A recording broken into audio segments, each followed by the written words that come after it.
nag-react po ako sa sinabi ni ni Mayor Bahagi po. Oh. Kasi ako din isang biktima dyan sa AX po. Mayroon po akong form ebidensya. Gusto niyo ipakita ko? Yung sinabi na 4,000 po, doon po nangyari yun sa Divine Mercy sa likod ng munisipyo. Ang gipirmahan 5,000 tapos binalik 500 lang. Senator Sir. Anyway, kayo mga Lynn, Boy Tabang, kilala niyo si Delbo?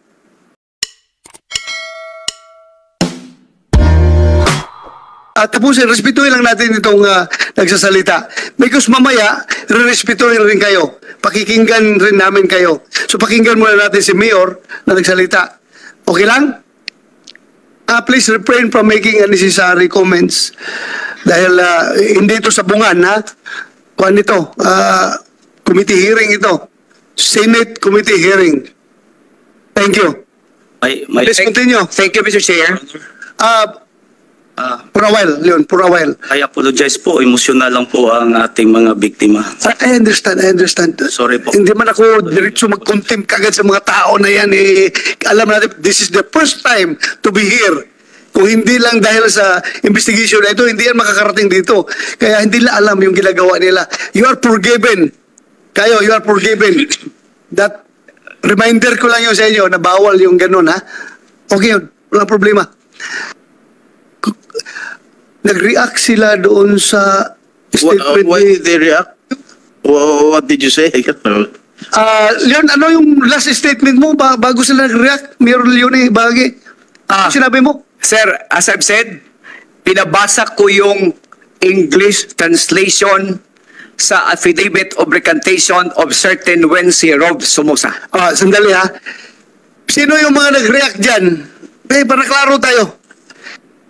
Bakit ka nag-react? Halika nga, magsalita ka dito. Bakit ka nag-react? Relax ka lang ha, relax lang. Huwag kang emosyonal. Magsabi ka dito, bakit ka sumigaw dyan? Dito, pagsalita ka. Yun, nato sa pakinggan yun ha. Pakinggan natin. Bakit kayo nag-react? Magsabi ka dito. Asa?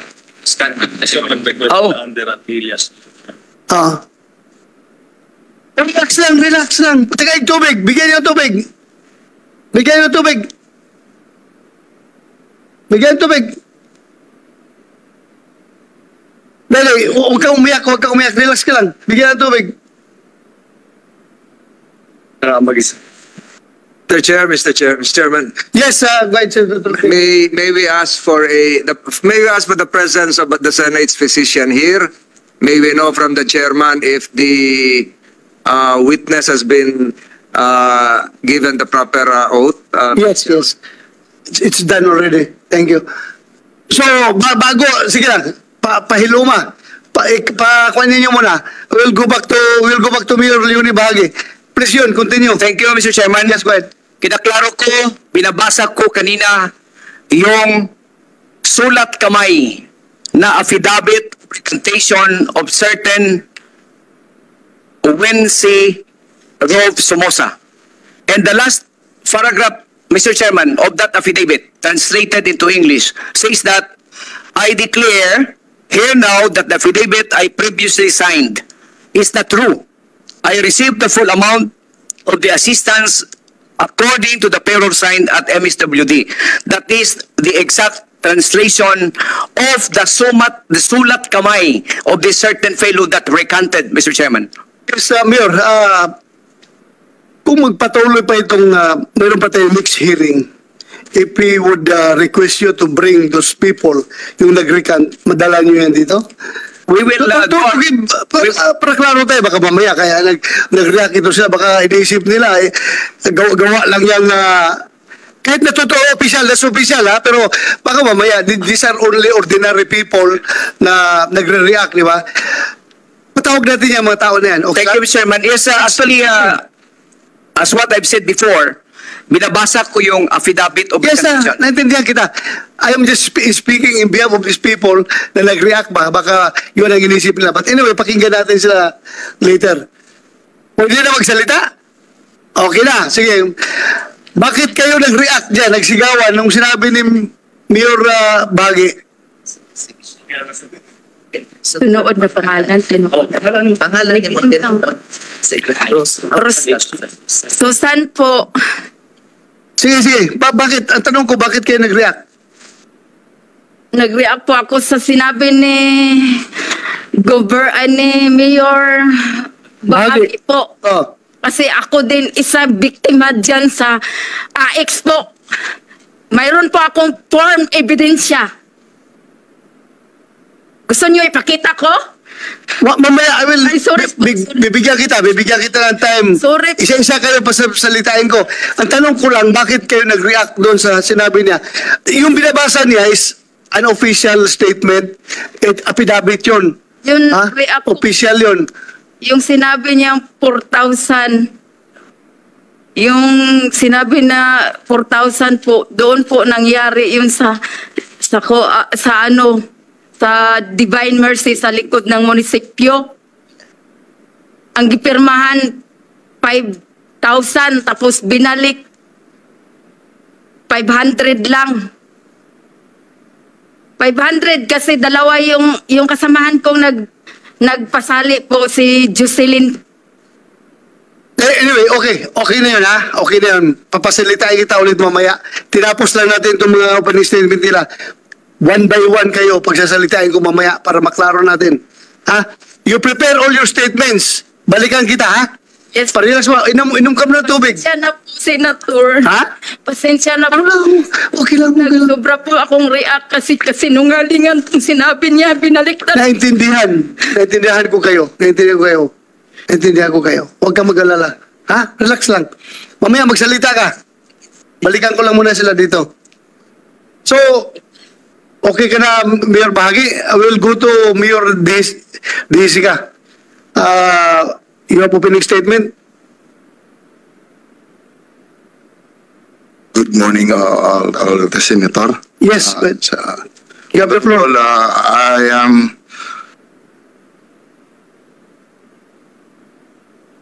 I'm innocent of the charge heard against me. Hence, I have no opening statement, Your Honor. Thank you, Mayor. Simpleng Mayor. Simpleng statement lang yun. Thank you, ha? Salamat. So,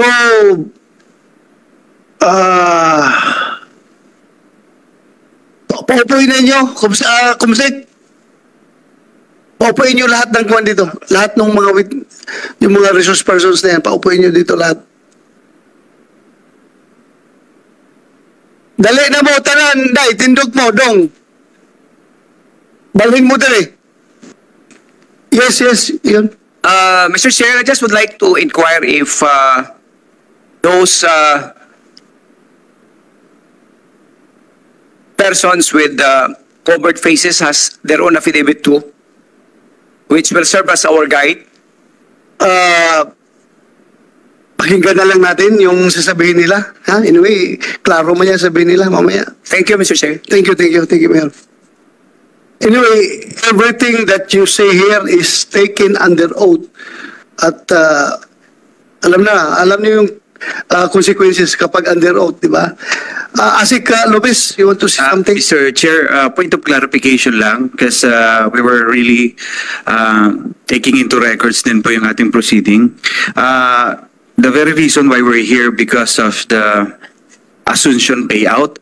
But then when we heard one of the witnesses, she was discussing a place named Likod ng Divine Mercy, and that is in Carmen, and it is different from the Asuncion payout conducted last October 28. So just a point of clarification. Again, different incident, but we are investigating it as a whole. Lahat yan. Hindi lang yan isang insidente. Hindi lang Asuncion, hindi lang Carmen. Lahat na nag-execute ng affidavit, entertain namin. Kaya iba-ibang insidente yan. Thank you. Thank you, Mr. Chair. Salamat. Sinong una magsalita? Tas kamot. Okay, dali ha. Klaruin natin. The reason why you are here before this committee, andito kayo para mag-testify. Ngayon, nakakover yung mga mukha ninyo, ayaw yung makilala kayo dahil takot kayo. Ha? Sabihin ko sa inyo, huwag kayo matakot. Andito yung pinakamagaling na regional director sa buong Pilipinas. Buong Pilipinas National Police. Andito si General Delbo. He can assure your safety. Kaya, ako mismo, kung may mangyayari sa inyo doon, kalaban ko yung mga hara sa inyo. Pupuntahan ko mismo kung sino mga hara sa inyo.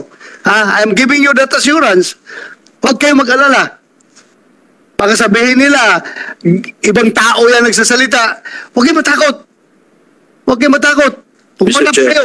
Hindi, Arne, can you give your assurance? Klarin mo, para hindi sila matakot. Kilala niyo si General Delbo? Yes, sir, Senator, sir. Hindi, kayo mga Lynn, Boy Tabang. Kilala niyo si General Delbo? Kilala niyo? Hoy, kilala niyo? Oh.